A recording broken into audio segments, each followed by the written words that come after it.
अरे रुको जरा। वीडियो पसंद आए तो लाइक ठोक देना, दोस्तों संग शेयर करना मत भूलना। चैनल को सब्सक्राइब करके फैमिली का हिस्सा बन जाओ। और हाँ, बेल आइकन भी बजा देना ताकि हर धमाकेदार वीडियो सबसे पहले आप तक पहुंचे। कमेंट में बताओ कैसा लगा, क्योंकि आपकी एक प्रतिक्रिया हमें और बेहतर बनाने की ताकत देती है। चलो शुरू करते हैं। Beep love. दो असीम और अत्यधिक शक्तिशाली स्पिरिचुअल एनर्जी आकाश में उत्तर की ओर स्थित वर्ग के ऊपर लहराई और लहराने लगी। जैसे ही स्पिरिचुअल एनर्जी एक दूसरे से टकराई, एक तूफान की तरह हवा में हलचल मचने लगी, जैसे यह पूरी दुनिया को उड़ा देना चाहती हो। Heavenly transformation stage late phase. Javed की रक्तलाल आंखों में एक गहरी और ठंडी चमक उभरी। उसने ध्रुवांत को घूरते हुए, जिसकी स्पिरिचुअल एनर्जी पूरी तरह से फूट पड़ी थी, उसके मुंह के कोने पर एक दुष्ट मुस्कान को और गहरा होते हुए देखा। उसके अनुमान सही थे। वह सामने खड़ा आदमी, ध्रुवांत, स्वर्गीय पूर्णता रैंक तक नहीं पहुंचा था। यह आदमी स्वर्गीय रूपांतरण रैंक अंतिम चरण में होते हुए भी उसे सामने आकर कुछ करने की हिम्मत कैसे कर रहा था। जावेद, जिसने कभी ध्रुवांत की अद्वितीय लड़ाई की क्षमता का अनुभव नहीं किया था, यह नहीं जानता था। ठीक वैसे ही प्राचीन कड़ाही अकेडमी के छात्र भी यह नहीं जानते थे। हालांकि उत्तर स्वर्गीय अकेडमी के छात्र जानते थे। बंग। ज्यादा समय बर्बाद किए बिना, जावेद ने कोई भी चिंता किए बिना, चाहे सामने खड़ा व्यक्ति ध्रुवांत वाकई शक्तिशाली हो या सिर्फ दिखावा कर रहा हो, बिना किसी देर के हमला किया। एक कदम बढ़ाते हुए उसने हाथ का एक चिन्ह तैयार किया। अगले ही क्षण एक रक्तलाल चमकदार स्पिरिचुअल एनर्जी जो क्षितिज तक फैली हुई थी, बाहर फूटी। तुरंत ही खून की बदबू फैलने लगी और फिर यह एक विशाल हाथ के निशान में बदलकर आकाश से नीचे की ओर गिरने लगा। बंग। गरज। जैसे ही रक्त की लहरें बाहर फूटीं, खून से भरा हाथ का निशान आकाश से गिरते हुए गरजते हुए नीचे की ओर आ गया, जिससे हवा फटने लगी और पृथ्वी पर ध्रुवांत के नीचे विशाल हाथ का निशान बन गया। जावेद के इस हमले ने कई लोगों के चेहरों पर चिंता और गंभीरता ला दी। पहले सौम्या के खिलाफ उसकी हमले की तीव्रता इतनी अधिक थी कि लोग यह समझ नहीं पा रहे थे कि वह वास्तव में कितना शक्तिशाली था। लेकिन जब उसने अपनी अद्वितीय ताकत का प्रदर्शन किया, तो हर कोई समझ गया कि स्वर्गीय पूर्णता रैंक मध्य चरण के करीब उसकी शक्ति बेसब्री से हासिल नहीं हुई थी। बंग। ध्रुवांत ने सिर उठाकर उस रक्तलाल हाथ के निशान को देखा जो उसके ऊपर गिरने वाला था।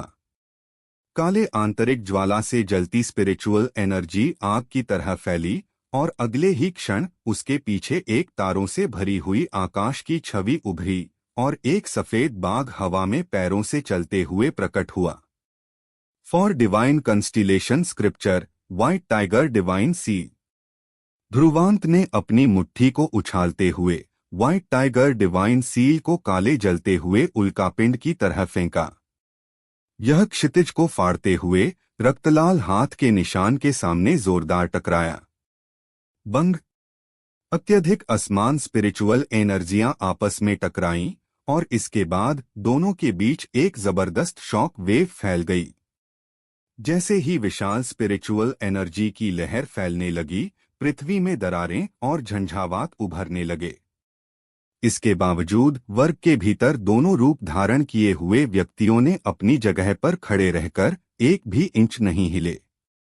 उनके लिए इस प्रकार की शॉक वेव से कोई असर नहीं पड़ा था।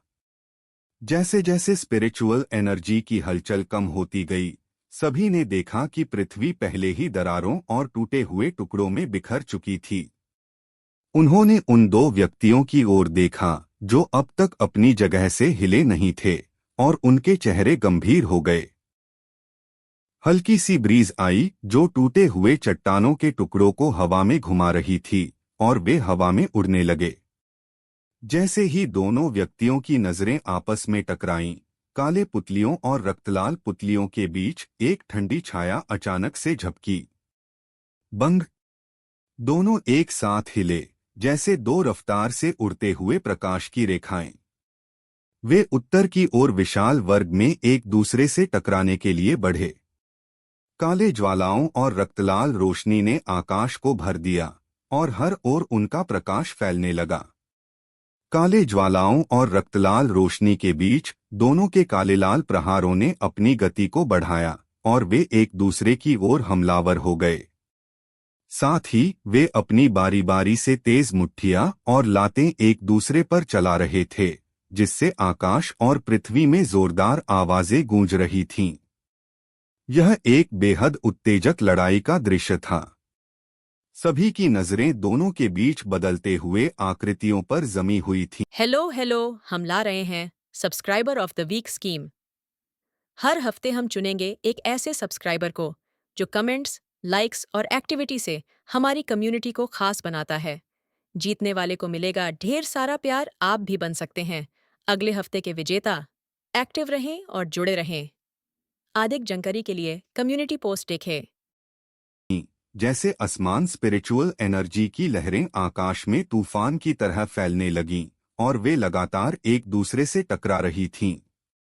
जैसे जैसे लड़ाई बढ़ी और हर बार स्पिरिचुअल एनर्जी के जबरदस्त शॉक वेव फैलने लगे, पृथ्वी बुरी तरह से टूटने लगी।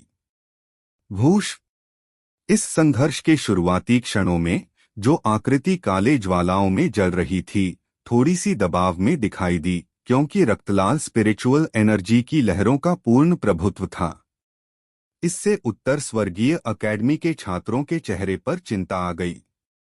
हालांकि उनकी चिंता ज्यादा समय तक नहीं रही। बार बार दबाए जाने के बाद काले ज्वालाओं में जल रही आकृति और भी ज्यादा चमकने लगी और उसके हमले और भी ज्यादा उग्र हो गए। अंततः दबाव वाली स्थिति पूरी तरह से टूट गई। बंग। दोनों ने एक दूसरे की ओर मुट्ठियां प्रहार करते हुए हमला किया और भूमि टूटने लगी। दोनों जमीन से पीछे खिसकते हुए सैकड़ों मीटर दूर चले गए और लंबे निशान छोड़ दिए। हजारों लोगों ने अपनी सांसें रोक ली और कोई भी जोर से सांस लेने की हिम्मत नहीं कर रहा था। प्राचीन कड़ाही अकेडमी के कुछ छात्रों के चेहरों पर पूरा आश्चर्य था। यह पहली बार था जब उन्होंने किसी को जावेद के साथ इतनी तीव्र लड़ाई करते देखा। इसके अलावा जावेद का सामना करने वाला उसका वर्तमान विरोधी सिर्फ स्वर्गीय रूपांतरण रैंक अंतिम चरण का था। पहले जब जावेद ने इस स्तर के विरोधियों का सामना किया था तो वह पूरी तरह से जीतता हुआ दिखाई देता था।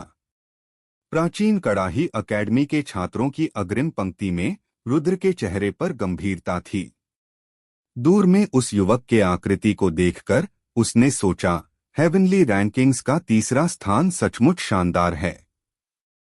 रुद्र कमजोर नहीं था, इसलिए वह पूरी लड़ाई की प्रक्रिया को स्पष्ट रूप से देख सकता था। शुरुआत में जावेद हमेशा आक्रमण करने वाला प्रतीत हो रहा था। ध्रुवांत थोड़ा दबाव में था और उसकी रक्षा कुछ कमजोर लग रही थी। हालांकि समय के साथ यह दबाव धीरे धीरे कम होता गया और ध्रुवांत ने अपनी ताकत को बेहतर तरीके से नियंत्रित करना शुरू कर दिया। आखिरकार दोनों के बीच अब कोई बड़ा फर्क नहीं था और कोई भी दूसरे पर श्रेष्ठता प्राप्त करने में सफल नहीं हुआ था। इस समय रुद्र के विपरीत दिशा में सुशीला और बाकी सभी ने राहत की सांस ली। वह अपने शरीर में अचानक बढ़ी हुई ऊर्जा से खुद को सामंजस्य बैठा रहा है। सौम्या ने धीरे से समझाया। वह ध्रुवांत को बहुत अच्छे से जानती थी। आखिरकार पहले उसने स्पष्ट रूप से जावेद का उपयोग किया था ताकि अपनी बंद प्रशिक्षण से अचानक बढ़ी हुई शक्ति को नियंत्रित कर सके। यही कारण था कि वह लड़ाई की शुरुआत में दबा हुआ था। हालांकि जैसे ही उसने अपने शरीर की शक्ति पर पूर्ण नियंत्रण पाया, पहले जैसा हिंसक और क्रूर ध्रुवांत फिर से वापस आ गया। सुशीला और बाकी सभी ने सिर हिलाया। किसी भी हालत में ध्रुवांत ने जमाल के साथ तीव्र लड़ाई लड़ी थी जब उसकी शक्ति स्वर्गीय रूपांतरण रैंक के प्रारंभिक चरण में थी। जैसे कि जावेद द्वारा उसे दबा पाना आसान होता। तुम में कुछ क्षमता है। विस्तृत वर्ग में जावेद के सुंदर चेहरे पर एक अंधेरे और घने धुंध की परछाई उभरी। ध्रुवांत को घूरते हुए उसने अंततः समझ लिया कि ध्रुवांत उत्तर स्वर्गीय अकेडमी के हेवनली रैंकिंग्स में 3 RD रैंक क्यों बना। हालांकि वह स्वर्गीय रूपांतरण रैंक के अंतिम चरण में था, उसकी आध्यात्मिक शक्ति कुछ अजीब थी। इसके अलावा उसका शारीरिक शरीर भी बहुत मजबूत लगता था। यही कारण था कि उसे इतना आत्मविश्वास था। हालांकि अगर तुम उन पर निर्भर रहोगे तो मुझे डर है कि तुम यहां से सुरक्षित रूप से बाहर नहीं निकल पाओगे। जावेद की रक्तलाल आंखों से एक ठंडी इच्छा फूटी। इस ध्रुवांत की वास्तविक युद्ध क्षमता ने वास्तव में उसकी शक्ति की बाहरी उपस्थिति को पार कर लिया था। हालांकि उसे हराने के लिए उस पर निर्भर रहना वास्तव में बहुत नादान होगा। रक्तदेव तकनीक blood river piercing heavens. Javed का शरीर आकाश की ओर तेजी से बढ़ा। अपनी हथेली से एक ध्वनि की आवाज के साथ उसने आकाश को ढकते हुए रक्तरंगीन प्रकाश को इकट्ठा किया, जो फिर एक चक्करदार रक्त नदी में बदल गया। जैसे जैसे रक्त की नदी उसके चारों ओर घूमती, वह रक्त ड्रैगन की तरह दिखने लगी, जबकि उसमें से एक अद्भुत रक्त का आभास निकल रहा था। सप्रेस। जावेद ने गुस्से में चीखा और अपनी हथेली से एक आक्रमण किया। जो भयंकर और क्रूर शक्ति के साथ बहती हुई रक्त नदी, जो अनंत आध्यात्मिक शक्ति से संकुचित थी, ध्रुवांत की ओर सीधा बढ़ी। सभी लोग यह देख सकते थे कि जावेद ने अब अपनी असली शक्ति का उपयोग करने की योजना बनाई थी ताकि ध्रुवांत से निपट सके। हालांकि ध्रुवांत ऐसा व्यक्ति नहीं था जिसे वह इतनी आसानी से दबा सके। हालांकि जावेद शायद जमाल से थोड़ा अधिक शक्तिशाली और अधिक तानाशाह था, वर्तमान ध्रुवांत को कहा जा सकता था कि वह हंटिंग वॉर के बाद कई गुना अधिक क्रूर हो चुका था। इस बार यह तुम्हारी बारी नहीं है कि तुम दूसरों को दबाओ। ध्रुवांत की आकृति विस्फोटक तरीके से पीछे हटी और उसने अपनी हथेलियों से एक मुहर बनाई, जिससे लोग चमत्कृत हो गए। अगले ही क्षण काले ज्वालामुखीय अग्नियों से जलती हुई आध्यात्मिक शक्ति, जो बाढ़ की तरह फूटी, उससे निकली। उसके पीछे एक स्टाररी स्काई फिर से संकुचित होने लगी। जैसे ही काले ज्वालामुखीय आग की लहरें फैलीं, एक अत्यंत अद्भुत आध्यात्मिक शक्ति की लहर आकाश में फैल गई। स्क्री। एक स्पष्ट और गूंजती हुई चीख सुनाई दी। अगले ही क्षण एक विशाल लाल आग वाला पक्षी स्टाररी स्काई से बाहर निकला। यह विशाल पक्षी जलती हुई ज्वालाओं से ढका हुआ था, जिससे वह आग के भीतर रहने वाला एक देवता प्रतीत होता था। जैसे ही उसने अपने पंख फैलाए, पूरे क्षेत्र का तापमान तुरंत बढ़ गया। यहां तक कि आसपास की जगह भी उसकी गर्मी से विकृत होने लगी। वह क्या है? सुशीला और बाकी सभी ने उस विशाल लालाग वाले पक्षी को स्टाररी स्काई से निकलते हुए देखा और उनके चेहरों पर हल्की हैरानी थी। 4 gods constellation scripture, divine seal of the vermilion पक्षी। बिना किसी भाव के ध्रुवांत ने अपनी हथेली से एक आक्रमण किया। अगले ही क्षण उसके पीछे का स्टाररी स्काई टूटकर गिर पड़ा। अपनी अत्यधिक भव्य जलती हुई पंखों को फैलाते हुए विशाल लालाग वाला पक्षी एक भयानक तापमान लेकर आया, जो आकाश और पृथ्वी को जलाने के लिए पर्याप्त था। चारों ओर से अनगिनत नजरें उस पर टिकी थीं और वह भयंकर तरीके से उस रक्त की नदी से टकराया जो उसकी ओर बढ़ रही थी। ध्रुवांत की शक्ति बढ़ने के साथ 4 गॉड्स कॉन्स्टेलेशन स्क्रिप्चर का divine seal of the vermilion पक्षी अधिक क्रूर हो गया। इसके ऊपर उसका नियंत्रण अब पूरी तरह से परिपूर्ण हो गया था। छी छी। जैसे ही दोनों शक्तियां टकराईं, रक्त नदी तुरंत रक्त के धुएं से फट गई और आकाश में रक्त के धुएं से भर गया। हैरानी की बात यह थी कि जो रक्त नदी अनंत आध्यात्मिक शक्ति से संकुचित थी, वह इतनी तेजी से जल रही थी कि नष्ट हो रही थी। इस क्षण में जावेद के चेहरे पर कुछ परिवर्तन हुआ। उसकी रक्त नदी आध्यात्मिक शक्ति से बनी थी। अगर इसे आग के समुद्र में भी डाला जाता तो कुछ नहीं होता, लेकिन उसकी आंखों के सामने यह वास्तव में उसके विपक्षी के विशाल पक्षी द्वारा जलकर नष्ट हो रही थी। सप्रेस। इस सब के बावजूद ध्रुवांत ने उसे सोचने और समझने का ज्यादा समय नहीं दिया। एक ठंडी और कठोर मुद्रा में ध्रुवांत ने अपनी हथेली को पीछे की ओर मारा। अगले ही क्षण वर्मिलियन पक्षी से एक भयंकर अग्नि विस्फोट हुआ। यह तुरंत रक्त नदी को वाष्पित कर दिया। स्क्रीच। रक्त नदी को वाष्पित करने के बाद वर्मिलियन पक्षी बिना गायब हुए एक लालाग की रेखा में बदल गया और आकाश को चीरते हुए उस पर हमला किया। अंत में जावेद की तेजी से मुड़ती हुई आंखों के सामने यह उसके शरीर से टकराया। बैंग। अग्नि ने तुरंत आकाश में विस्फोट किया और यह अत्यंत चमकदार दिखाई दी। उत्तर स्वर्गीय अकेडमी के अनगिनत छात्रों ने जोर से जयकार की। ध्रुवांत का पलटवार इतना सुंदर था कि कोई भी चिंता करने की कोई बात नहीं थी। इसके विपरीत प्राचीन कड़ाही अकेडमी के छात्रों के चेहरों पर हल्की उदासी थी और अब उनके चेहरों पर वह तानाझाकी की नजरें नहीं थीं। शक्तिशाली। बिना रोकटोक के सुशीला और बाकी सभी ने सराहना करते हुए कहा। इसके विपरीत सौम्या ने अपना प्यारा चेहरा ऊपर उठाया और उस स्थान पर स्थिर दृष्टि से घूरने लगी जहां आग पूरी तरह से फैल चुकी थी, जबकि उसकी भौहें थोड़ी सिकुड़ गई थीं। ध्रुवांत ने भी अपना सिर ऊपर उठाया। उसकी काली आंखों में काले आंधी की लहरें चमकीं और उसने उस स्थान को घूरा जहां आग भयंकर रूप से फैल रही थी। इस समय उसकी उदासीन आवाज गूंजी।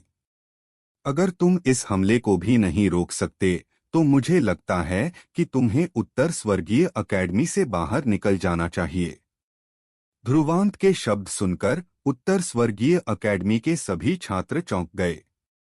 अनपेक्षित रूप से वह जावेद अभी तक हारा नहीं था। अनगिनत नजरें उस स्थान की ओर मुड़ी जहां आग जल रही थी। अब आग धीरे धीरे कम हो रही थी और अगले ही क्षण सभी ने देखा कि एक आंकड़ा जो रक्तलाल कवच में लिपटा हुआ था, आकाश में धीरे धीरे प्रकट हो रहा था। इस समय इस क्षेत्र में रक्त की गंध और भी तेज होती जा रही थी। अगर आपको हमारी ये कहानी पसंद आई हो तो वीडियो को लाइक जरूर करें। आपके एक लाइक से हमें और भी बेहतर बनाने की ताकत मिलती है। और ऐसी ही दिल छू लेने वाली कहानियां सुनते रहने के लिए टेक सेवी फ्रंट को सब्सक्राइब करना मत भूलिए। हर एपिसोड एक नया अनुभव है, तो जुड़े रहिए। नेक्स्ट एपिसोड जल्दी ही आने वाला है। जैसे ही खून की गंध से भरी आभा आकाश में फैल गई, सभी की नजरें हवा में जम गईं। वहां जब लपटें सिकुड़कर गायब हो गईं, एक खून जैसे रंग के कवच में लिपटा हुआ व्यक्ति उनके सामने प्रकट हुआ। यह खून जैसे रंग का कवच बेहद भयानक और खतरनाक प्रतीत हो रहा था और इसका खून जैसा रंग बहुत ही आकर्षक था। ऐसा लग रहा था जैसे यह खून से संकुचित हुआ हो। कवच की सतह पर नुकीले कांटे थे जो बेहद तेज थे। एक नजर में ही यह समझ आ जाता था कि इनमें अद्वितीय हत्यारी शक्ति है। कवच पर कई रहस्यमय संकेत चमक रहे थे और उनमें खतरनाकता की झलक मिल रही थी। यह कवच पूरी तरह से एक अद्भुत हत्यारी वस्तु की तरह था। यह खतरनाक और खून की गंध से भरा हुआ था। जब सौम्या ने उस खून से बने कवच को देखा, उसकी आंखें चौड़ी हो गईं। उसने धीमे से कहा, उसने वाकई में रक्तदेव का कवच बना लिया है। रक्तदेव का कवच? सुशीला और बाकी लोग चौंकते हुए बोले। जाहिर तौर पर यह उनके लिए अजनबी था। हालांकि वे भी उस खून जैसे कवच की खतरनाकता को महसूस कर पा रहे थे। यह रक्तदेव दल की एक विशिष्ट साधना है। अगर आपको ये कहानी पसंद आ रही है तो हमारे चैनल टेक सैवी फ्रंट को सब्सक्राइब जरूर करें, लाइक करें, शेयर करें और कमेंट में बताएं कि आपको कहानी कैसी लगी। आपके सपोर्ट से हमें और बेहतर कंटेंट बनाने की प्रेरणा मिलती है। इससे कोई अपने शरीर और खून को कवच के रूप में ढाल सकता है। इससे उसकी युद्ध शक्ति में भारी वृद्धि होती है। साथ ही हमलावरता और रक्षा दोनों में ताकत बढ़ती है। सौम्या ने धीरे से समझाया, जावेद की ताकत के साथ जब वह इस रक्तदेव कवच को सक्रिय करेगा तो वह स्वर्गीय पूर्णता रैंक के मध्य चरण के किसी भी व्यक्ति से मुकाबला कर सकेगा। यह सुनकर सुशीला और बाकी लोगों के चेहरों पर हल्का बदलाव आया। सच में यदि कोई ऐसी ताकत और छिपे हुए कौशल रखता है तो यह जावेद निस्संदेह रक्तदेव दल का सदस्य ही हो सकता है। तो फिर ध्रुवांत, सुशीला ने थोड़ी चिंता के साथ कहा। इसके विपरीत सौम्या ने चौकोर में खड़े उस पतले से आकृति को देखा और हल्का सा मुस्कुराई। उसकी स्पष्ट और पारदर्शी आंखों में वह आत्मविश्वास था जो ध्रुवांत से भी ज्यादा था, और उसने कहा, वह नहीं हारेगा। सौम्या का जवाब सुनकर सुशीला ने और सवाल नहीं पूछा। सच में, हालांकि यह जावेद आसान नहीं था, क्या ध्रुवांत कभी आसान था? जब से वह उत्तर स्वर्गीय अकेडमी में आया था तब से कोई भी व्यक्ति उसे पूरी तरह से दबा नहीं सका था। वह जंगली शेर जो अपनी शानदार शक्ति का प्रदर्शन कर रहा था। हालांकि जावेद मजबूत था, सुशीला और बाकी लोगों की नजरों में यह अभी भी पर्याप्त नहीं था। चौकोर में जहां अनगिनत नजरें जमा हो गई थीं, ध्रुवांत भी हवा में लटकते हुए उस खून से बने कवच में लिपटे जावेद को देख रहा था, और उसकी आंखों में भी थोड़ा आश्चर्य था। जाहिर तौर पर उसने भी उस खून जैसे कवच की असामान्यता को महसूस किया था। यह रक्तदेव दल, सच में उनमें कुछ खास है। मुझे इस रक्तदेव का कवच को बुलाने के लिए मजबूर कर दिया। तुम कोई मामूली नहीं हो। हवा में जावेद ने अपना सिर झुकाया और ध्रुवांत को ठंडी और खतरनाक नजरों से घूरते हुए कहा। उसकी गहरी आवाज में खून की गंध घुली हुई थी। जब रक्तदेव का कवच को बुलाया जाता है तो उसे दुश्मन के खून में डुबाना पड़ता है। यह कहते हुए जावेद ने धीरे से अपनी मुट्ठी कस ली। उसके शरीर से खून की लहरें बाहर निकलीं, जिससे आकाश खून की गंध से भर गया। इसलिए मैं इसे तुम्हारे खून से सम्मानित करूंगा। बॉन्ग। जैसे ही जावेद का आखिरी शब्द गूंजा, उसकी खून जैसी आंखों से अचानक एक ठंडी रोशनी निकली। उसने एक कदम बढ़ाया और उसके शरीर से एक फाड़ने की आवाज आई, जैसे वह अंतरिक्ष को तोड़ता हुआ तेजी से ध्रुवांत के पास आया और उसका घूंसा जोर से आक्रमण करने लगा। ताजे खून जैसा प्रतीत हो रहा था जो उसके खतरनाक घूंसे पर हिल रहा था, और एक भयानक कंपन महसूस हो रहा था। गड़गड़ाहट। लेकिन जैसे ही जावेद का घूंसा आगे बढ़ा, ध्रुवांत के शरीर से भी एक रोशनी निकली और एक ड्रैगन का आकार बनता हुआ दिखाई दिया। जैसे ही ड्रैगन की गूंज गूंजी, एक धुंधली छाया पहले ही उसकी स्थिति से गायब हो चुकी थी। बॉन्ग। जैसे ही जावेद का घूंसा जमीन पर गिरा, खून जैसी रोशनी ने छलांग लगाई और छाया को चुराने के बाद उसे चूर चूर कर दिया। नीचे की जमीन भी टूट गई और विशाल दरारें फैलने लगीं।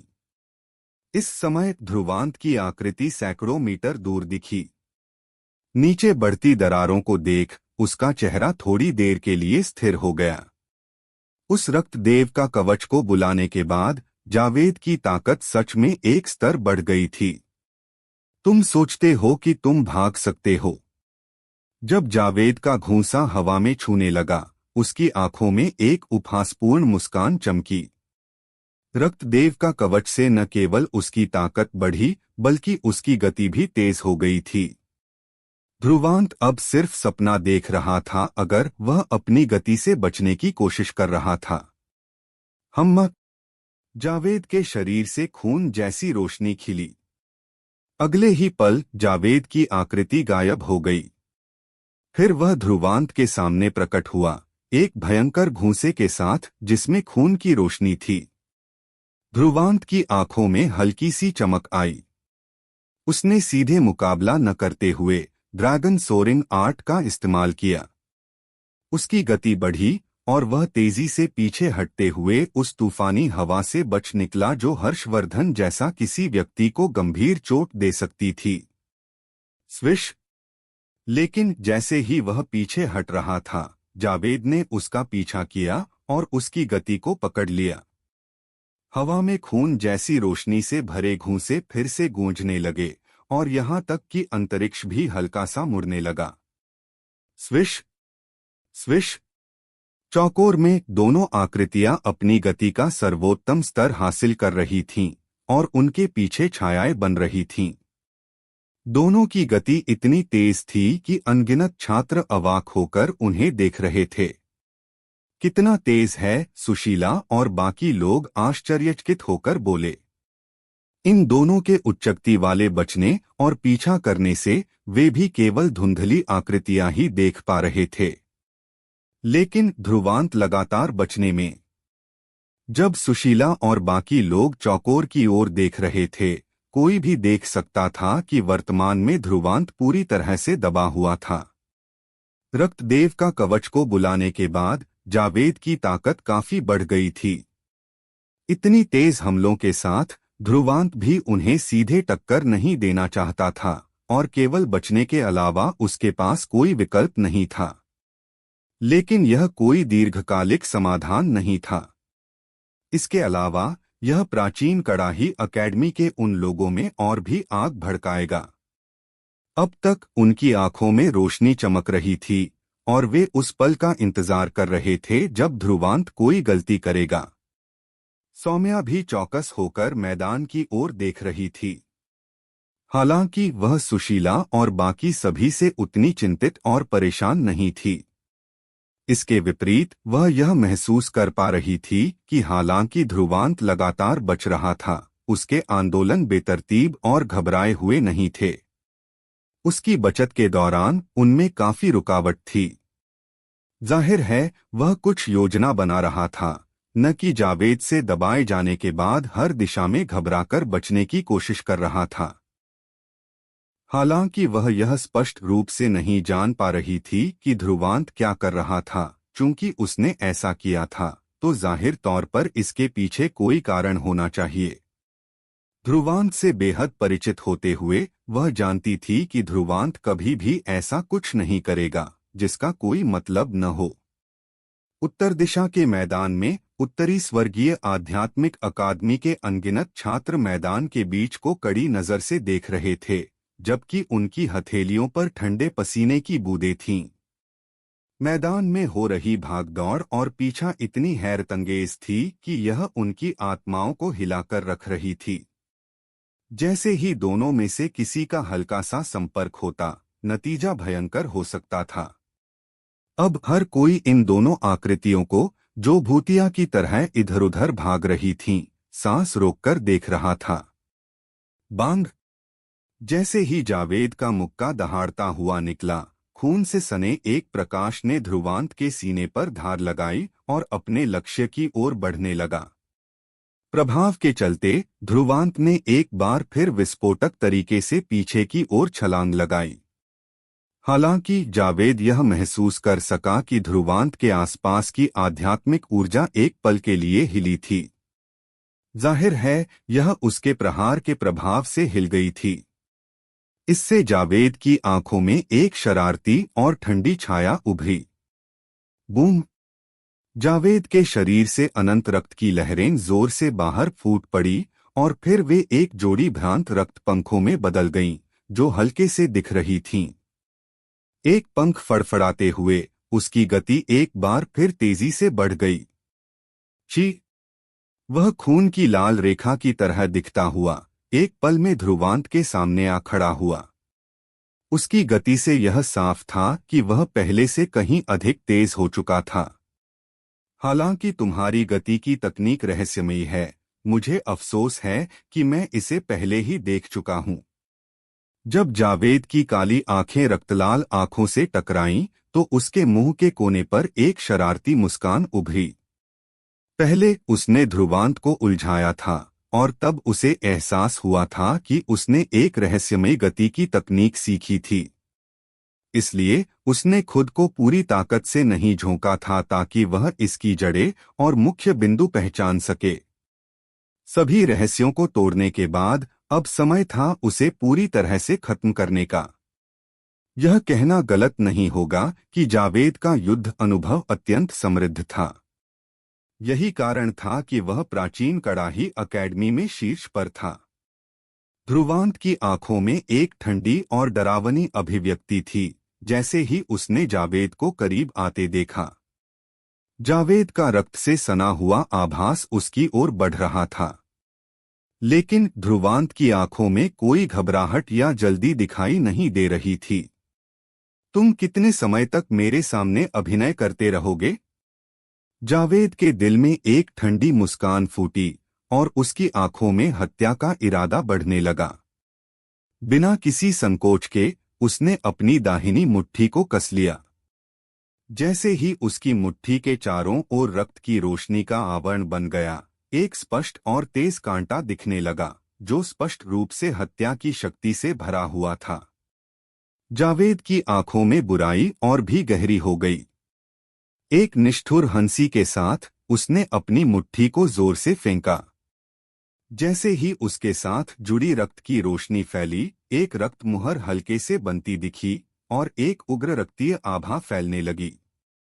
रक्त देव का कवच, blood gods seal of destruction. बांग। जैसे ही रक्त की आभा बाहर फूटी, एक रक्तस्नी रोशनी में लिपटी हुई हवा की मुट्ठी जो रक्त के एक स्तंभ जैसी दिख रही थी, आकाश में भंग हो गई।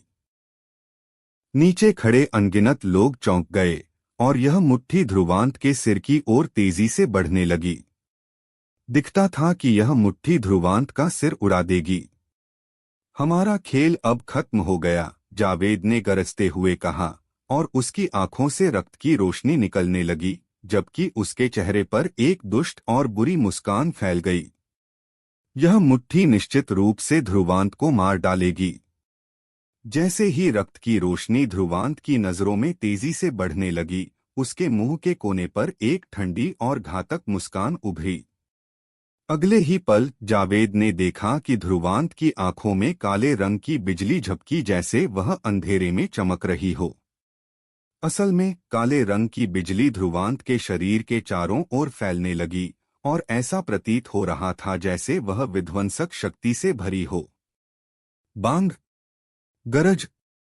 एक घोर गड़गड़ाहट ने अचानक पूरे संसार में गूंज उठी और काले बिजली के तंतु ध्रुवांत के शरीर के आसपास किलकारी मारते हुए प्रकट हुए। काले बिजली के बोल्ट उसकी त्वचा पर लिपटे हुए थे, जबकि उसकी काली आंखें और भी गहरी और रहस्यमय हो गईं। इस क्षण में उसका शरीर ऐसा लग रहा था जैसे उसने आकार में वृद्धि की हो, जिसके कारण उसकी वर्दी फट गई। वर्दी के फटे हुए हिस्सों से कुछ ऐसा दिख रहा था जो जैसे काले रंग की बिजली की छाप हो। तुम्हारा रक्त देव का कवच। मैंने भी इसे देख लिया है, इसलिए अब यह खत्म हो जाना चाहिए। मुंह पर एक उपहासपूर्ण मुस्कान के साथ ध्रुवांत ने अपनी उंगलियों को कसकर पकड़ लिया। बिना किसी संकोच के काले बिजली के बोल्ट उसकी मुट्ठी के चारों ओर इधर-उधर नाचने लगे और फिर एक साथ जमा हो गए। अगले ही पल उन्होंने ध्रुवांत की मुट्ठी में एक काले रंग की बिजली की सूरज की तरह रूप लिया। बूम।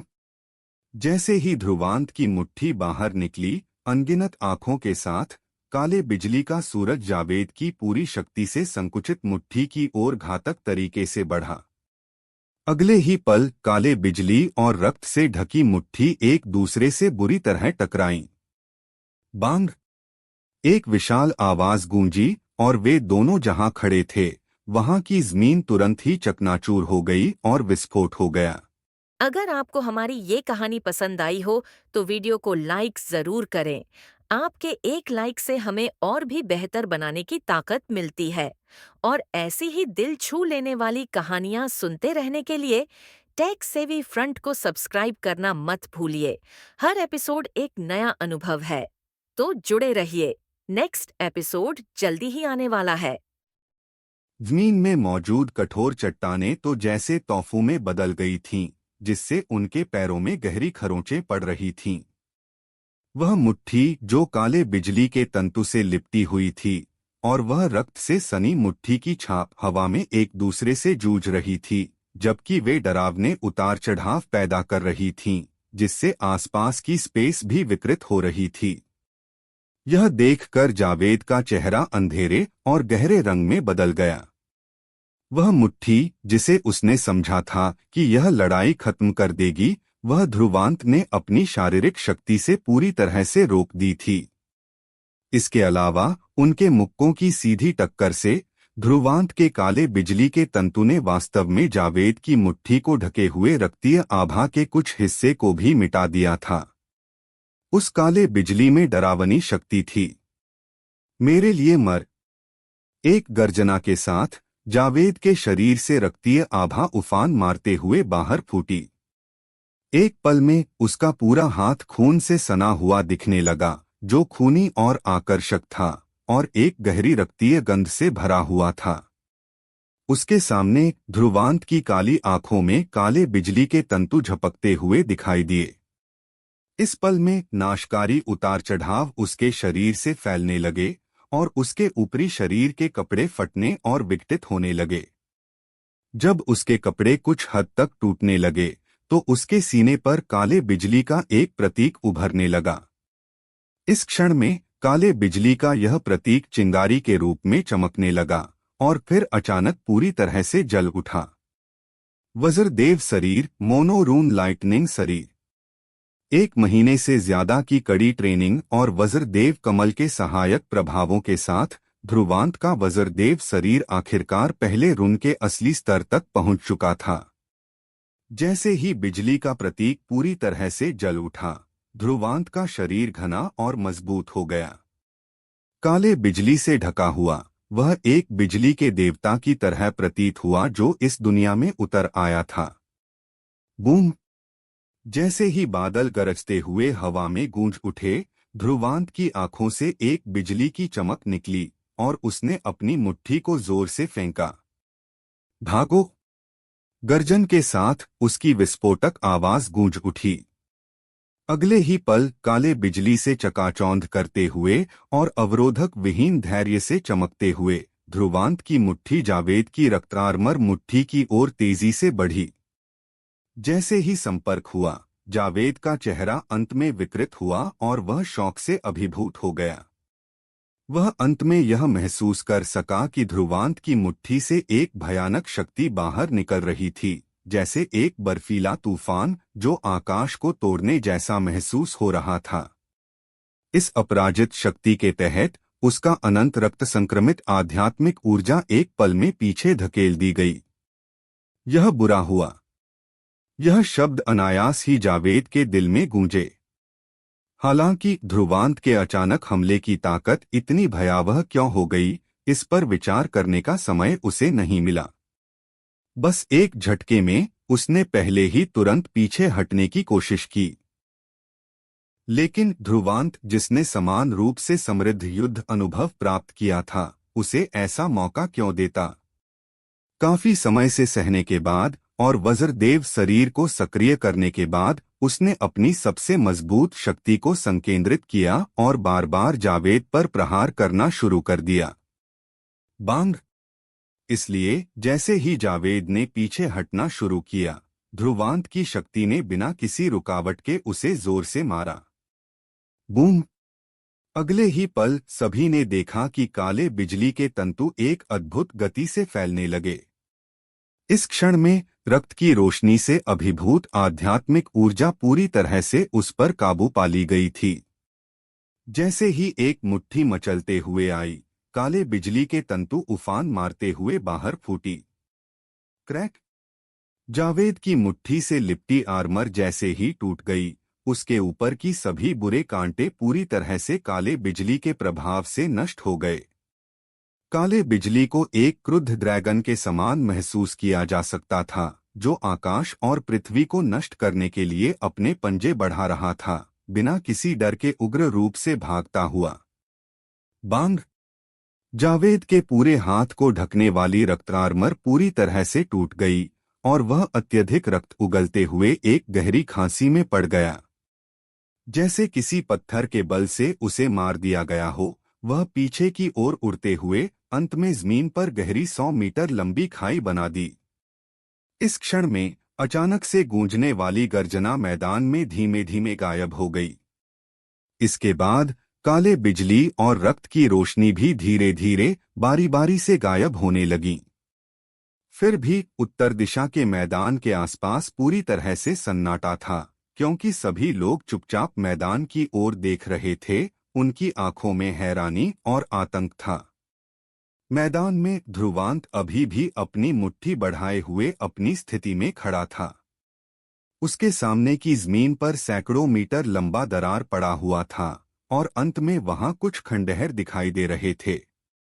उसने एक ही मुट्ठी से जावेद को बाहर फेंक दिया था।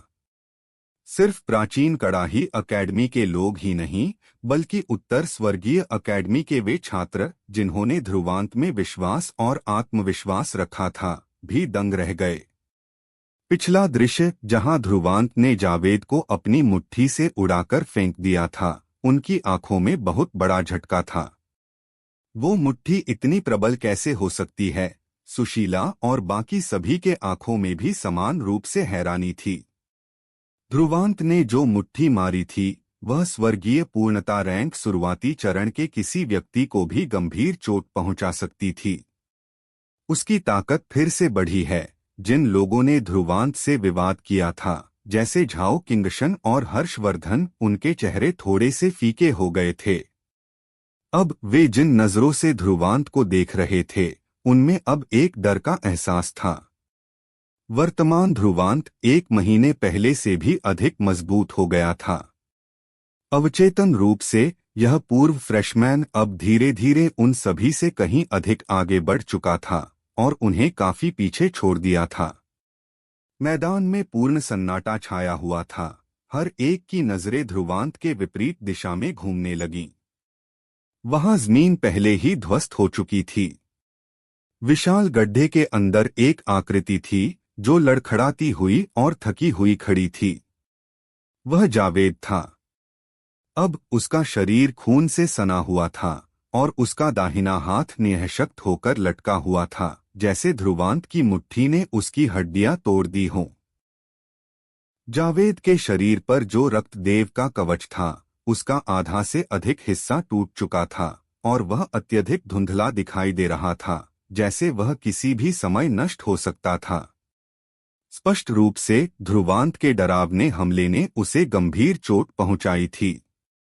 यह कैसे हो सकता है? जावेद ने अविश्वास से अपने निःशक्त दाहिने हाथ को देखा। उसका रक्तदेव का कवच, जो स्वर्गीय पूर्णता रैंक मध्य चरण के विशेषज्ञ के आक्रामक हमलों को सहन कर सकता था, ध्रुवांत ने नष्ट कर दिया था। यह ध्रुवांत केवल स्वर्गीय रूपांतरण रैंक अंतिम चरण में था। फिर कैसे उसने जावेद का रक्तदेव का कवच तोड़ दिया? तुम हार चुके हो। ध्रुवांत की आंखों में उदासीनता भरी हुई थी, जैसे वह जावेद को देख रहा था। इस समय जावेद पहले ही मैदान के बाहर गिर चुका था। नियमों के अनुसार उसने यह लड़ाई हार दी थी। ध्रुवांत के शब्दों को सुनकर जावेद का चेहरा तुरंत विकृत हो गया और उसकी आंखों में गुस्सा फूट पड़ा। वह रक्तदेवे के राजसी दल का सदस्य था। वह किसी अनजान और बिना प्रतिष्ठा वाले युवक से कैसे हार सकता था? अगर आपको हमारी ये कहानी पसंद आई हो तो वीडियो को लाइक जरूर करें। आपके एक लाइक से हमें और भी बेहतर बनाने की ताकत मिलती है। और ऐसी ही दिल छू लेने वाली कहानियां सुनते रहने के लिए टेक सेवी फ्रंट को सब्सक्राइब करना मत भूलिए। हर एपिसोड एक नया अनुभव है, तो जुड़े रहिए। नेक्स्ट एपिसोड जल्दी ही आने वाला है। काले बिजली और रक्तीय रोशनी ने हवा को चीरते हुए अत्यधिक उग्र उतार चढ़ाव के साथ टकराते हुए जैसे 2 उल्काओं की तरह जोर से टकराईं। बूम! जैसे ही टक्कर हुई, यहाँ तक कि धरती भी एक पल के लिए जोर से हिलती हुई प्रतीत हुई, जबकि मैदान का जमीन तुरंत ही ध्वस्त हो गया। काले बिजली की रोशनी और अत्यधिक रक्त की लहरें मैदान के केंद्र से बाहर फूट पड़ी और एक दूसरे को नष्ट करने की कोशिश करते हुए उग्र रूप से फूटने लगीं। ध्रुवांत और जावेद के पैरों के नीचे की जमीन परत दर परत धूल में बदल गई। अगर आपको ये कहानी पसंद आ रही है तो हमारे चैनल टेक सैवी फ्रंट को सब्सक्राइब जरूर करें, लाइक करें, शेयर करें और कमेंट में बताएं कि आपको कहानी कैसी लगी। आपके सपोर्ट से हमें और बेहतर कंटेंट बनाने की प्रेरणा मिलती है। मैं तुझे मार डालूंगा, कुत्ते। अपना हाथ गुस्से से भींचते हुए उसने खून से निर्मित एक लंबी भाला को अपने हाथ में महसूस किया। अगले ही पल उसने उसे अचानक फेंक दिया। भाले में एक ठंडी चमक दिखी और वह सीधा ध्रुवांत की गर्दन की ओर तीर की तरह बढ़ा। स्विश! यह देखते हुए कि जावेद, जिसे लड़ाई जारी रखने का अधिकार नहीं था, ने नियमों का उल्लंघन करते हुए हमला किया। मैदान के चारों ओर सभी लोग तुरंत शोर मचाने लगे और गुस्से में चिल्लाने और गालियां देने लगे। ध्रुवांत की आंखों में उदासीनता बनी रही, जैसे वह जावेद को आ रहा देख रहा था। उसके रक्त देव का कवच के टूटने के बाद जावेद की गति धीमी हो गई थी। साथ ही उसकी गंभीर चोटों के कारण वह कोई खतरा नहीं बना था। स्विश! जैसे ही ध्रुवांत ने हल्का सा कदम बढ़ाया, जावेद की आंखें अचानक सिकुड़ गईं, क्योंकि ध्रुवांत की आकृति पहले ही उसके पास पहुंच चुकी थी। मैंने कहा था कि तुमने उसे नुकसान पहुंचाया तो तुम्हें कीमत चुकानी पड़ेगी। अब जब तुमने पहले नियम तोड़े हैं तो मुझे दोष मत देना। अब वह जावेद के पास बहुत पास था और ध्रुवांत के चेहरे पर एक तेज और उग्र अभिव्यक्ति उभरी, जैसे कोई धारदार चाकू हो, और उसकी होठों के कोने पर एक ठंडी और शैतानी मुस्कान थी। स्पष्ट रूप से उसने सौम्या को उस नीच तरीके से नुकसान पहुंचाने वाले व्यक्ति के लिए हत्या का इरादा बना लिया था। इसके अलावा जावेद उत्तर स्वर्गीय अकेडमी का व्यक्ति नहीं था, इसलिए ध्रुवांत को कोई दया नहीं दिखानी थी। ध्रुवांत के शब्दों में छुपे गहरे हत्या के इरादे को महसूस करते हुए जावेद को अचानक स्पष्टता मिल गई। उसकी आंखों में भय और आतंक की चमक आई और उसने सोचा, यह ध्रुवांत मुझे जानबूझकर नियम तोड़ने का इंतजार कर रहा था। केवल जब उसने नियम तोड़े तब ध्रुवांत बिना किसी रोक-टोक के हमला कर सकता था। यहाँ तक कि अगर ध्रुवांत उसे सचमुच मार डालता तो भी उसके पास एक बहाना होता। यह कुत्ता! जावेद के दिल में ठंडी भावना फूटी और उसने अनायास ही गालियां दीं। अगले ही पल उसने देखा कि ध्रुवांत की मुट्ठी, जो काले बिजली में लिपटी हुई थी, जोर से उसकी छाती की ओर बढ़ी। उस हमले की तीव्रता अत्यधिक थी। रुको! लेकिन जैसे ही ध्रुवांत अपनी मुट्ठी को जावेद की छाती पर गिराने वाला था, एक विस्फोटक आवाज ने आकाश में गूंज उठी। अगले ही पल ध्रुवांत ने महसूस किया कि एक अवर्णनीय दबाव उसे घेरने लगा। इस दबाव के तहत उसका शरीर धीरे धीरे सुस्त होने लगा।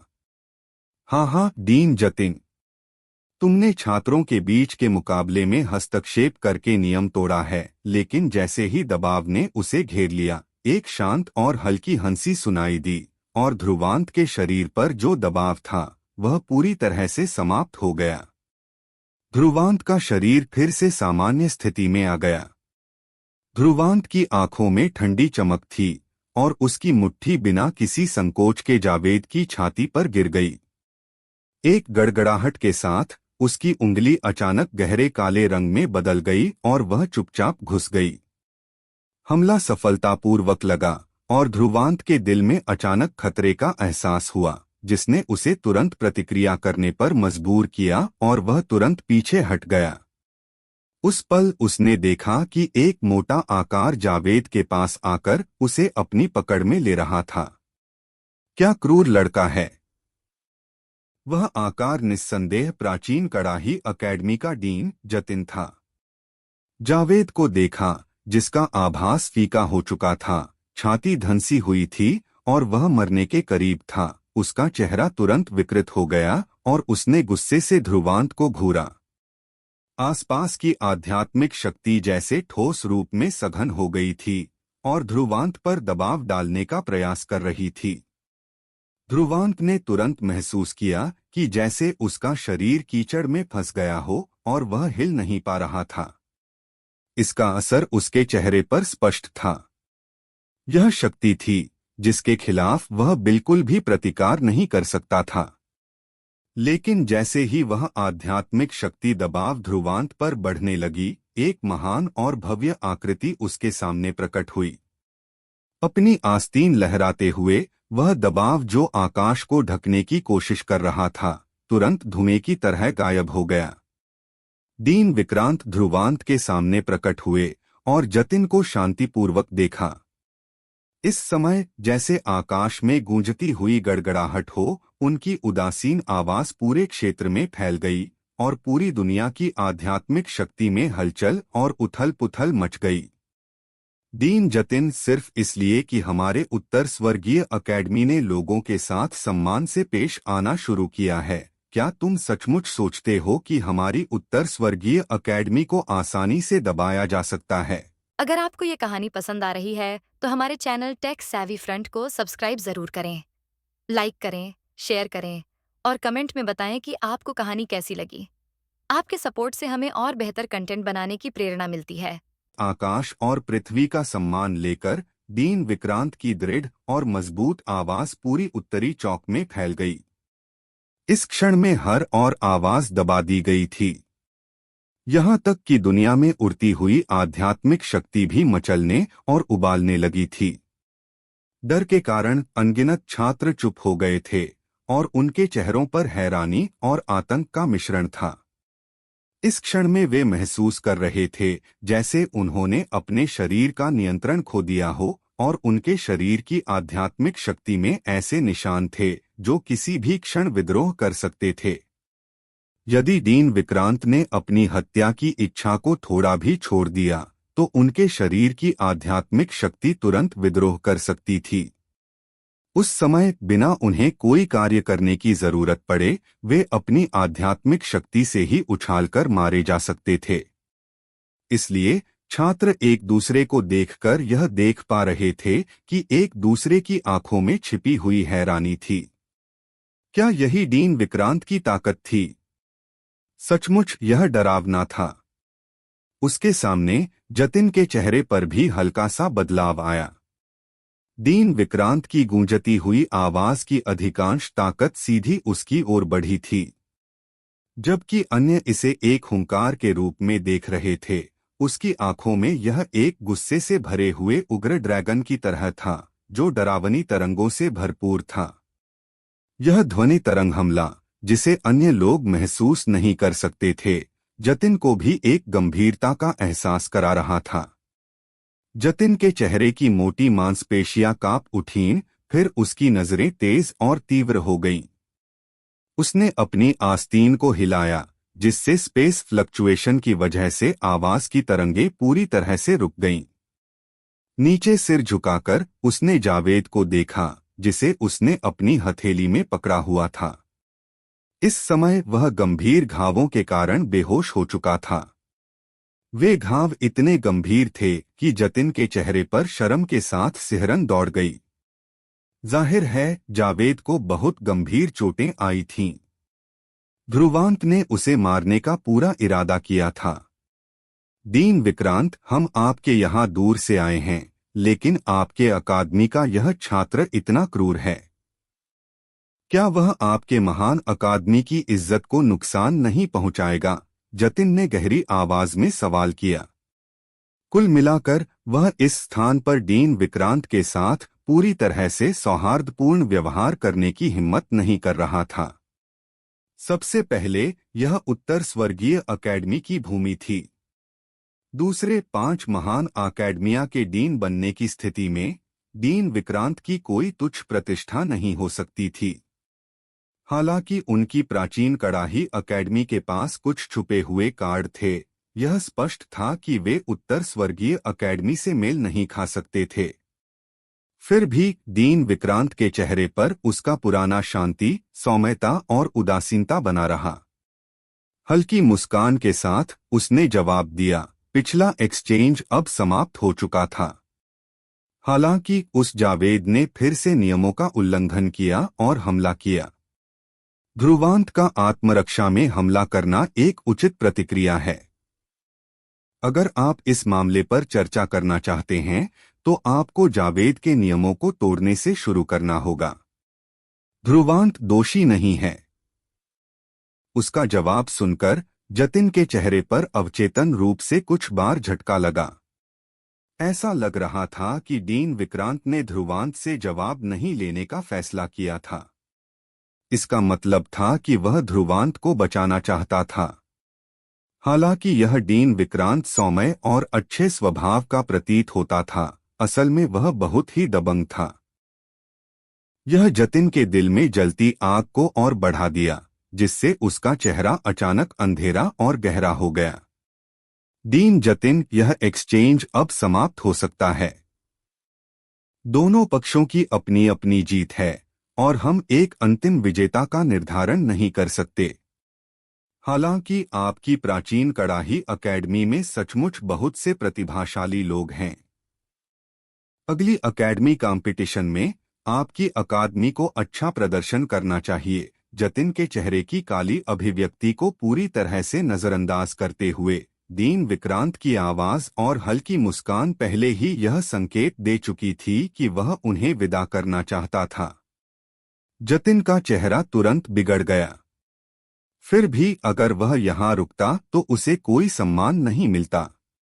उसने अपनी आस्तीन को लहराते हुए ठंडी सांस ली। अगर ऐसा है तो मैं उत्तर स्वर्गीय अकेडमी द्वारा किए गए स्वागत का धन्यवाद करता हूँ।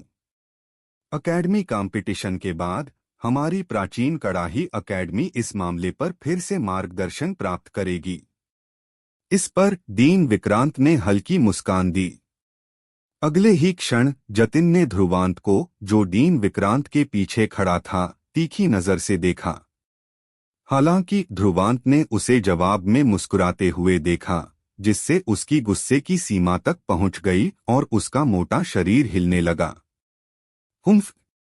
जतिन ने हल्की सी सांस छोड़ी और गंभीर रूप से घायल जावेद को पकड़ते हुए प्राचीन कड़ाही अकेडमी के छात्रों की दिशा में उतरते हुए अपनी आस्तीन को लहराया।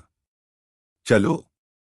जतिन की आस्तीन से अनंत आध्यात्मिक शक्ति की रोशनी बाहर निकली, जिसने पूरी तरह से उन सभी छात्रों को घेर लिया।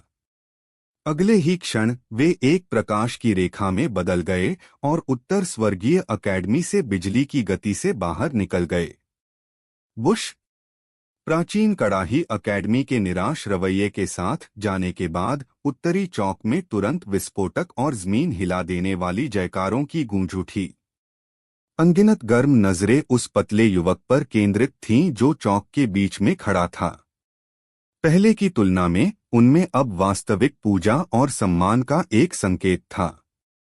जब से उस दृश्य को देखा था जब ध्रुवांत ने जावेद को चौक से बाहर फेंका था, वह दृश्य अभी भी उनके दिमाग में अंकित था। छात्रों से आ रही गूंजती जयकारों और गर्जनाओं को सुनते हुए ध्रुवांत मुस्कुराने लगा, फिर जतिन और बाकी प्राचीन कड़ाही अकेडमी के लोगों की दिशा में थोड़ी तनी हुई आंखों से देखा। वह जावेद वास्तव में एक समस्याग्रस्त व्यक्ति था। हालांकि यह अफसोस की बात थी कि वह उसे मार नहीं सका। चाहे उसे मारने में असफल रहा हो, जावेद अभी भी गहरी मुसीबत में था। पहले जब ध्रुवांत ने उस पर हाथ रखा था, तब उसने अपनी दिव्य काली बिजली जहर फिंगर को सक्रिय किया था, जिससे एक ट्रेस ऑफ लाइटनिंग पॉइजन उसके शरीर में चली गई थी। हालांकि यह घातक नहीं था, यह भविष्य में उसकी साधना और प्रशिक्षण में कठिनाइयों का कारण बन सकता था। हालांकि ये बड़े नहीं हैं, तुम्हारे तरीके सचमुच क्रूर हैं, अचानक मुड़ते हुए डीन विक्रांत ने ध्रुवांत से हल्की आवाज में कहा। ध्रुवांत का दिल तुरंत हल्का सा धड़क गया। हालांकि उसकी जहरीली उंगली को उसके थपथपाने से ढका गया था, डीन विक्रांत की ताकत के कारण वह शायद इसे छुपा नहीं सका था। दीन विक्रांत के चेहरे को देखते हुए, जो यह स्पष्ट नहीं था कि वह खुश था या गुस्से में, ध्रुवांत यह भी नहीं जान पा रहा था कि यह महान दीन क्या सोच रहा था, और उसके पास केवल चुप रहने का विकल्प था। हालांकि कभी-कभी जब तुम क्रूर नहीं होते तो दूसरों द्वारा खा लिए जाते हो। ध्रुवांत की घबराई हुई और तनावपूर्ण स्थिति को देखते हुए दीन विक्रांत ने आखिरकार हंसी छोड़ी। थोड़ी खुशी के साथ कहा, बुरा नहीं। जिस व्यक्ति ने हमारी उत्तर स्वर्गीय अकेडमी की इज्जत और गरिमा का मजाक उड़ाने की हिम्मत की, उसका या तो मार डालो या नष्ट कर दो। अगर कुछ होता है तो मैं हमेशा तुम्हारे लिए इसे संभाल लूंगा। दीन विक्रांत के शब्दों को सुनकर ध्रुवांत दंग रह गया। आश्चर्यचकित होते हुए उसने चुपचाप राहत की सांस ली। ऐसा लगता था कि दीन विक्रांत ने उसकी विधियों को लेकर कोई आपत्ति नहीं की। असल में इस तरह के एक्सचेंज का हमारे लिए कोई लाभ नहीं था। अगर वे जीतते तो वे अपनी जीत का प्रचार करते और हमारी उत्तर स्वर्गीय अकेडमी का नाम बदनाम करते। स्माइली के साथ दीन विक्रांत ने बात जारी रखी, पिछले समय में हम इस पर ज्यादा ध्यान नहीं देते थे। हालांकि ये लोग ठीक उस वक्त आए थे जब शिवेंद्र और लवीन अकादमी छोड़ चुके थे। अगर तुम न होते तो हम शायद उन्हें बिना कुछ किए जाने देते। इसलिए तुम उत्तर स्वर्गीय अकेडमी के लिए एक योगदान मान सकते हो। मुझे सजा देने के बारे में चिंता करने की कोई जरूरत नहीं है। शिवेंद्र और लवीन अकादमी छोड़ चुके हैं? ध्रुवांत ने चौंकते हुए पूछा। हाँ, वे दोनों मिलकर बाउंटी मिशन पर गए हैं, मोहंद को मारने के लिए। दीन विक्रांत ने हल्का सिर हिलाते हुए जवाब दिया। मोहंद? ध्रुवांत ने बुदबुदाते हुए कहा। उसकी आंखें थोड़ी सिकुड़ी। पहले वह उस व्यक्ति से मिला था। अगर शिवेंद्र समय पर न पहुंचता तो वह निश्चित रूप से खतरनाक स्थिति में होता। हालांकि अब उसकी ताकत पहले से कहीं अधिक मजबूत थी। अगर अब वह मोहन से मिलता तो यह जरूरी नहीं था कि वह उसकी जान ले सके। अभी तुम्हारा अनुभव आखिरकार अभी भी बहुत कम है। भविष्य में अगर तुम चाहो तो तुम इस स्तर का बाउंटी मिशन ले सकते हो, दीन विक्रांत ने मुस्कुराते हुए कहा। हालांकि ध्रुवांत की ताकत अब काफी मजबूत थी, वह नहीं चाहता था कि वह कोई अत्यधिक खतरनाक मिशन ले। अगर कुछ हुआ तो यह उत्तर स्वर्गीय अकेडमी के लिए एक बड़ा नुकसान हो सकता था। आखिरकार शिवेंद्र और लवीन के मुकाबले ध्रुवांत अभी भी एक युवा था। इसलिए तुम्हें अब मेहनत से प्रशिक्षण लेना चाहिए।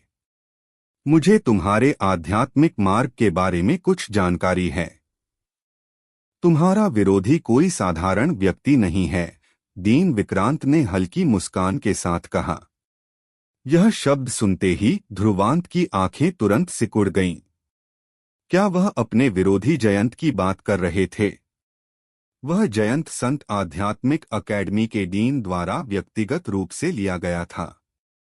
इसलिए संत आध्यात्मिक अकेडमी उसे पूरा समर्थन देगी और उसकी विलक्षण प्रतिभा, स्वर्ग श्रेणी आध्यात्मिक स्पंदन के साथ उसके भविष्य में बहुत ऊंचे कार्य होंगे।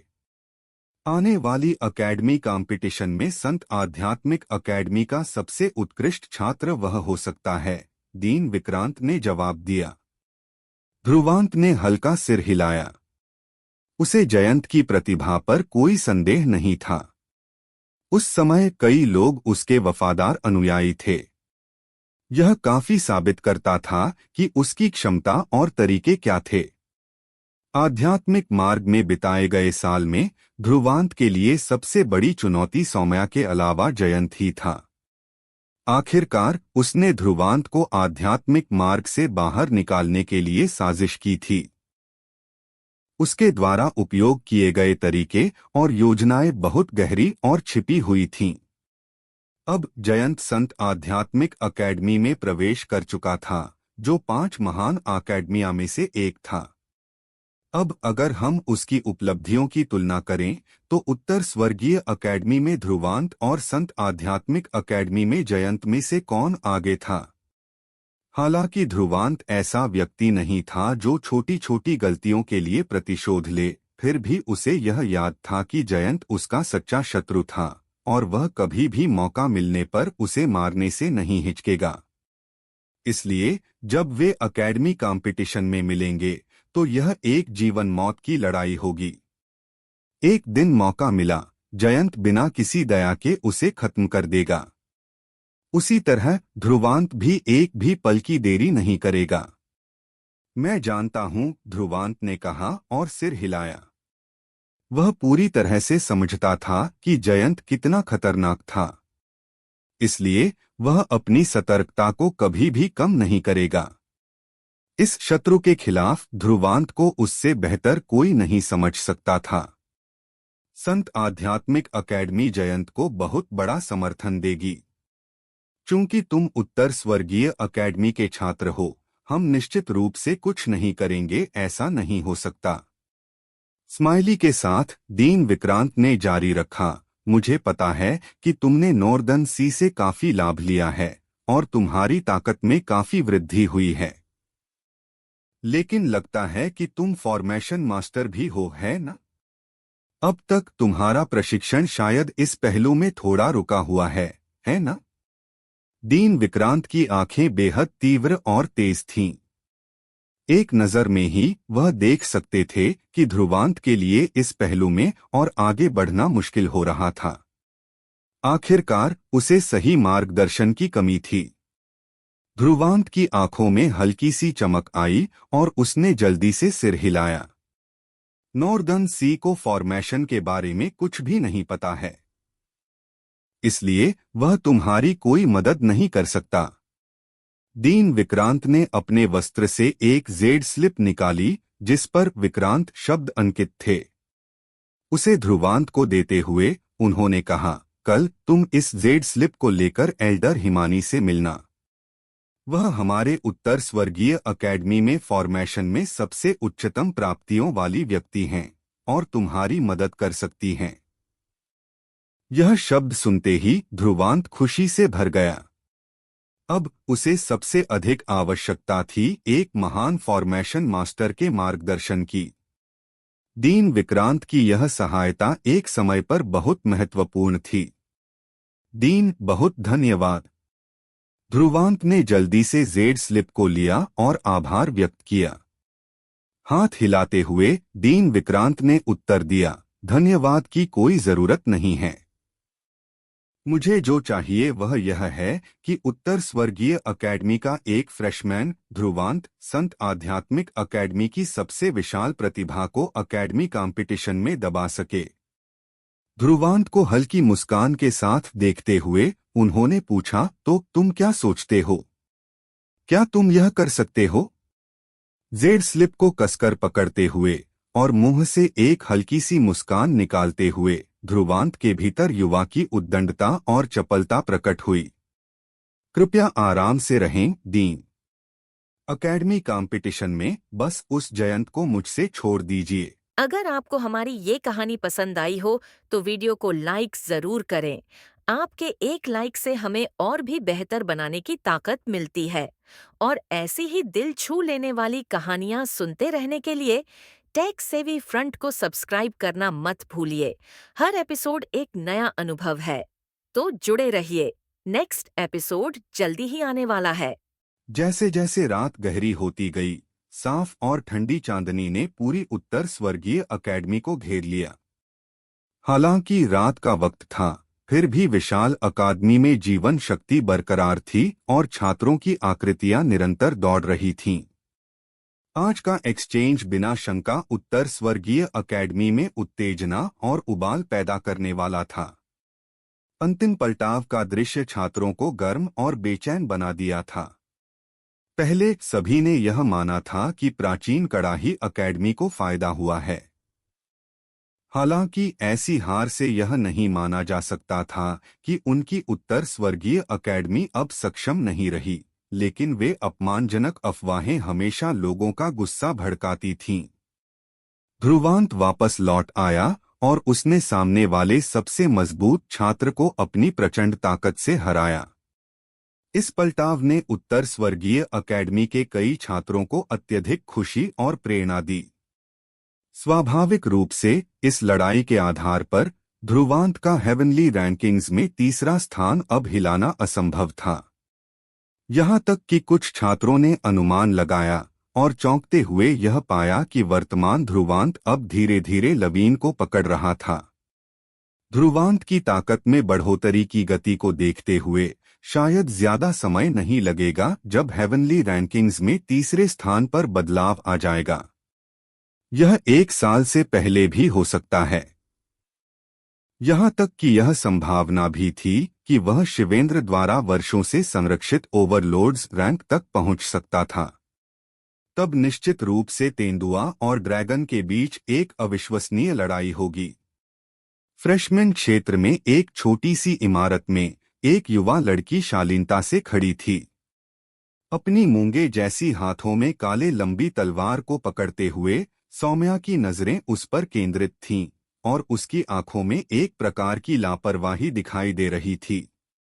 काफी देर तक उसने हल्का सा आह भरा।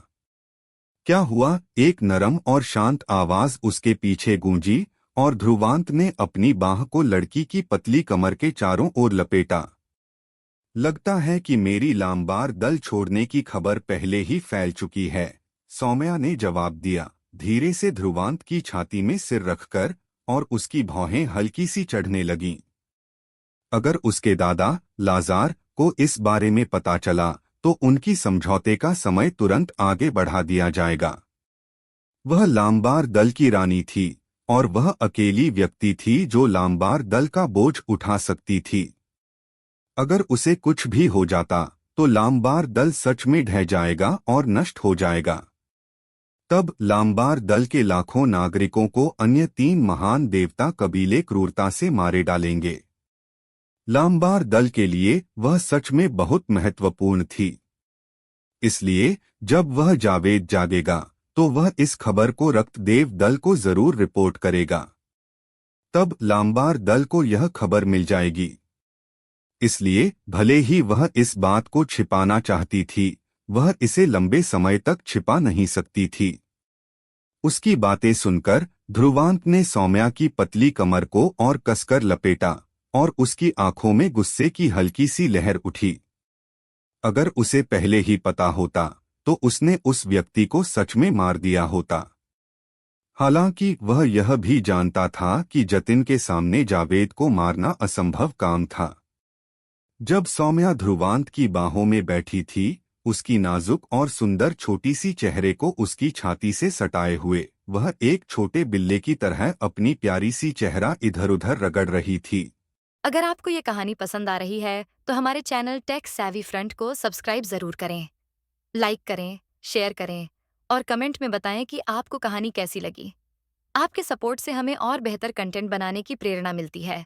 वह बहुत अच्छे से जानती थी कि अगर वह लामबार दल में वापस जाती है तो उसे जो भारी दबाव सहना पड़ेगा वह एक सामान्य व्यक्ति को तुरंत तोड़कर गिरा देगा। हालांकि लाखों नागरिकों की जिंदगी और मौत उसकी पकड़ में थी और उस समय उसे ऐसा सुकून देने वाली बाहें नहीं मिलेंगी। उस समय वह केवल अपनी ताकत पर ही निर्भर रहेगी। उस समय कोई भी ऐसा नहीं होगा जो उसे तबाह होते हुए देखे और उसकी पीड़ा और गुस्से से दुखी हो। ध्रुवांत ने अपनी बाहों में उसके नाजुक और सफेद चेहरे की ओर देखा और चुप हो गया। वह जानता था कि वह दिन आएगा जब उन्हें अलग होना पड़ेगा और वह अलगाव बहुत लंबा हो सकता है जब उसे फिर से बाहर निकलकर उससे मिलने का मौका न मिले। इतनी ताकत हासिल करने से पहले वह उसे नहीं ढूंढ सकता था। अगर वह करता तो न केवल वह उसकी मदद नहीं कर पाता बल्कि वह बोझ भी बन जाता। भले ही वह इससे कोई फर्क नहीं पड़ता, ध्रुवांत को यह दृश्य बिल्कुल भी पसंद नहीं था। मैं इस समय तुम्हारे साथ रहूंगा। ध्रुवांत ने अपनी हाथ से सौम्या के लंबे चांदी जैसे बालों को सहलाया और अपनी हथेली में उसके बालों की सही खूबसूरती का आनंद लिया। आकाश की ओर देखते हुए उसने लंबी सांस ली। सौम्या, मैं अभी जो भी कर सकता हूँ वह तुम्हारे पास आकर खड़ा होने के लिए एक अद्वितीय विशेषज्ञ बनने के रास्ते पर दौड़ रहा हूँ। मैं उस रास्ते पर लगातार दौड़ूंगा और उस दिन तक जब मैं तुम्हारे सामने आकर तुम्हारे रास्ते में जो भी रुकावट हो एक हाथ से उसे चूर चूर कर दूं। अगले दिन सौम्या के साथ फ्रेशमैन क्षेत्र में आधे दिन से अधिक समय बिताने के बाद जब लड़की थोड़ी गुस्से में हो गई और कहा कि वह उसे ज्यादा तंग कर रहा है और उसे प्रशिक्षण में दिक्कत हो रही है, तो ध्रुवांत ने उसे अकेला छोड़ दिया, जबकि वह दुखी था कि उसे नजरअंदाज और टाला जा रहा था। फ्रेशमैन क्षेत्र छोड़ने के बाद ध्रुवांत ने अपनी दिशा पकड़ी और उत्तर स्वर्गीय अकेडमी के उत्तर की ओर बढ़ने लगा। जैसा कि डीन विक्रांत ने कहा था, वह एल्डर हिमानी शायद वहीं के आसपास रहती थीं। ध्रुवांत को पहले ही एल्डर हिमानी के बारे में कुछ जानकारी मिल चुकी थी, जो उसने कल डीन विक्रांत और अन्य से बातचीत में सुनी थी। अधिकांश जानकारी यासोवती से आई थी। वह एल्डर जिसने सुमति को अपनी शरण दी थी, वही एल्डर हिमानी थी। वह एल्डर उत्तर स्वर्गीय अकेडमी के अंदर गहरे में रहती थीं और बहुत कम बाहर जाती थीं, और यह बेहद दुर्लभ था कि छात्र उन्हें देख पाते, और फॉर्मेशन में मार्गदर्शन प्राप्त करने वाले छात्रों की संख्या और भी कम थी। उत्तर स्वर्गीय अकेडमी में अगर किसी को एल्डर्स से मार्गदर्शन चाहिए तो उसे अत्यधिक स्पिरिचुअल वैल्यूज की आवश्यकता होती थी। हालांकि यह एल्डर हिमानी एक ठोस व्यक्तित्व वाली थीं। उन्हें यह भी फर्क नहीं पड़ता था कि किसी के पास स्पिरिचुअल वैल्यूज हैं या नहीं, जिससे अनगिनत छात्र निराश हो जाते थे और बिना किसी उपाय के रह जाते थे। इस वजह से ध्रुवांत इस बारे में थोड़ा आशंकित था। यह एल्डर बहुत अधिक कठोर थीं। वह नहीं जानता था कि डीन के शब्दों का इस पर कोई असर होगा या नहीं। इस आशंका के साथ और लगभग 10 मिनट बाद ध्रुवांत एक बादल से ढके पर्वत की चोटी पर उतरने लगा। पर्वत की चोटी पर एक सुंदर आंगन खड़ा था। बादल उसके चारों ओर घूम रहे थे, जिससे यह स्थान बहुत शांत और शांति से भरा हुआ महसूस हो रहा था। जब ध्रुवांत आंगन के पास पहुंचा तो उसने देखा कि मुख्य दरवाजे पूरी तरह से बंद थे और कोई भी स्वागत करने के लिए आसपास नहीं था। हल्के से मुस्कुराते हुए उसने कल डीन द्वारा दिया गया जेड स्लिप निकाला और एक सम्मानजनक आवाज में कहा, इस छात्र का नाम ध्रुवांत है और मैं डीन तय के आदेश पर एल्डर हिमानी से मिलने आया हूँ। आध्यात्मिक शक्ति से लिपटी हुई ध्रुवांत की आवाज शांत और शांत आंगन में गूंजी। फिर भी कोई हलचल नहीं हुई।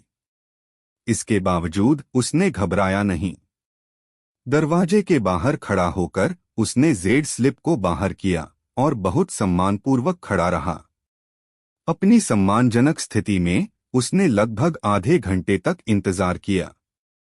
जैसे ही आधे घंटे का समय धीरे धीरे खत्म हुआ, आंगन के अंदर से एक रोशनी की किरण बाहर आई।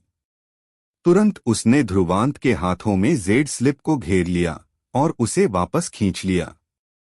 साथ ही आंगन के बंद दरवाजे धीरे धीरे खुलने लगे, एक एक करके। जैसे ही ध्रुवांत ने आंगन के दरवाजे खुले देखे, उसने राहत की एक गहरी सांस ली।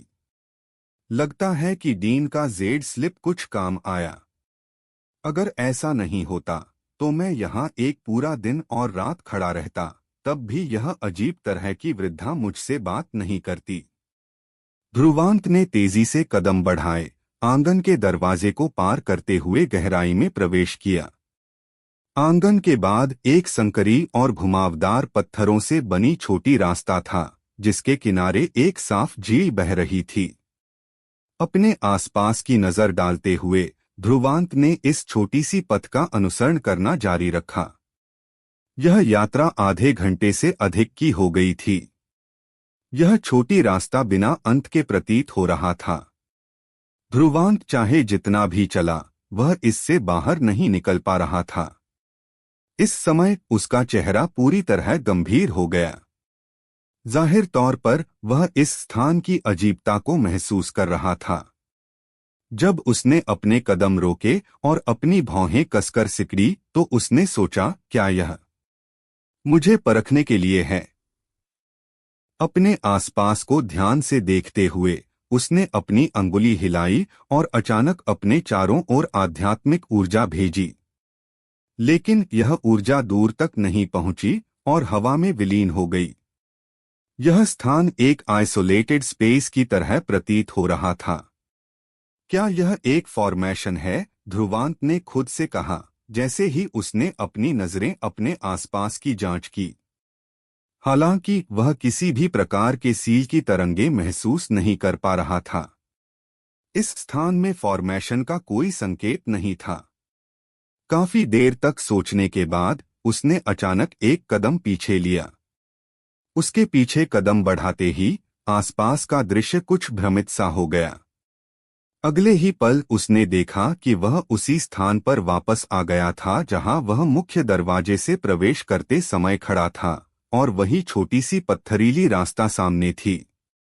उसके पीछे आंगन के दरवाजे अभी भी खुले थे, जैसे उसे यह बताने के लिए कि अगर वह आगे नहीं बढ़ सकता तो उसे तुरंत मुड़कर वापस लौट जाना चाहिए। वह आगे नहीं बढ़ सकता था और वह मुड़कर वापस लौटने के लिए तैयार नहीं था। क्या उसके पास आगे बढ़ने का तीसरा रास्ता था? यह स्थान निश्चित रूप से अजीब था। हालांकि ध्रुवांत ने अभी तक इसे पूरी तरह से समझा नहीं था। सोचते हुए उसकी आंखें धीरे से सिकोड़ी। कुछ देर बाद उसकी नजर अचानक उस साफ झील की तरफ मुड़ी जो छोटी सी पथ के पास थी। उसकी आंखों में चमक आई और उसने एक कदम आगे बढ़ाया और झील में भारी कदम रखा। जैसे ही उसके पैर झील में उतरे, पानी की कोई छींटे नहीं उठी। इस पल में ध्रुवांत का तन रिलैक्स्ड हो गया। सच में ऐसा ही था। वह बिना रुके सीधे झील में चलता गया और झील का पानी धीरे धीरे उसे डुबोने लगा, एक एक कदम बढ़ता हुआ। जब ध्रुवांत पूरी तरह से झील के पानी में डूब गया, उसके आसपास का दृश्य हल्का सा तरंगित और धुंधला हो गया। अगले ही पल उसे महसूस हुआ कि वातावरण भ्रमित सा हो रहा है और छोटी सी पथ और झील पूरी तरह से गायब हो गए थे। जो चीज सामने आई वह थी एक सुंदर और सुरुचिपूर्ण बांस की इमारत जिसमें हिमानी कोर्टयार्ड लिखा हुआ था। ध्रुवांत के दिल में खुशी की लहर दौड़ गई, क्योंकि वह जानता था कि उसने उस अजीब जगह को पार कर लिया था। अचानक ध्रुवांत की नजर बांस की इमारत के सामने झुकी, जहां एक खूबसूरत लड़की सफेद कपड़े पहने चुपचाप बैठी थी। लड़की अत्यधिक युवा थी, उसकी त्वचा बर्फ जैसी थी, उसकी भौहें घुमावदार और उसकी आंखों में शांत और शांतिपूर्ण दृष्टि थी, और उसके चारों ओर एक ठंडी और उदासीन आभा थी जो किसी को भी दूर कर दे। उसे देखते ही ध्रुवांत ने चौंकते हुए हाथ जोड़े और कहा, यह छात्र। वह अपना वाक्य पूरा करने से पहले ही सफेद कपड़े पहने लड़की ने उसे बर्फ जैसी नजर से घूरा। अपनी जेड जैसी हाथ से एक इशारा करते हुए बांस का दरवाजा तुरंत बंद हो गया। ध्रुवांत चौंक गया। अरे बड़े भाई ध्रुवांत! जब ध्रुवांत अभी भी चौंका हुआ था, तभी अचानक एक युवा और खुश आवाज पीछे से सुनाई दी। अपने सिर को घुमाते हुए उसने सबसे पहले सुनीता को देखा, जो सफेद कपड़ों में खड़ी थी और उसकी आंखें खुशी और आश्चर्य से चौड़ी हो गई थीं, जैसे वह उसे देख रही हो। बड़े भाई ध्रुवांत, आप यहाँ क्या कर रहे हैं? सुनीता ने खुशी से पूछा। ध्रुवांत ने निराश होकर जवाब दिया, मैं एल्डर हिमानी से फॉर्मेशन के बारे में सीखने आया था, लेकिन मुझे कोई नहीं मिला। क्या एल्डर सिस्टर हिमानी यहाँ नहीं थी? सुनीता ने उलझन में जवाब दिया और बांस की इमारत की तरफ इशारा करते हुए कहा, यह जगह एल्डर सिस्टर हिमानी? ध्रुवांत तुरंत चौंक गया और उसके आंखों में विश्वास से बाहर की भावना उभरी। चुपचाप बांस के दरवाजे को घूरते हुए उसने सोचा, वह सफेद कपड़े पहने सुंदर लड़की वही एल्डर हिमानी है। क्या आप भी हर महीने ऑनलाइन पैसे कमाना चाहते हैं लेकिन सही रास्ता नहीं मिल रहा? तो अब ढूंढना बंद कीजिए। टेक सैवी फ्रंट पर पाएं हर तरीका, ब्लॉगिंग, एफिलिएट, यूट्यूब और भी बहुत कुछ, वो भी आसान हिंदी में और बिल्कुल फ्री। आज ही विजिट करें हमारी वेबसाइट techsavvyfront.blogspot.com, क्योंकि मौका हर दिन नहीं मिलता। अगर आपको ये कहानी पसंद आ रही है तो हमारे चैनल टेक सैवी फ्रंट को सब्सक्राइब जरूर करें, लाइक करें, शेयर करें और कमेंट में बताएं कि आपको कहानी कैसी लगी। आपके सपोर्ट से हमें और बेहतर कंटेंट बनाने की प्रेरणा मिलती है।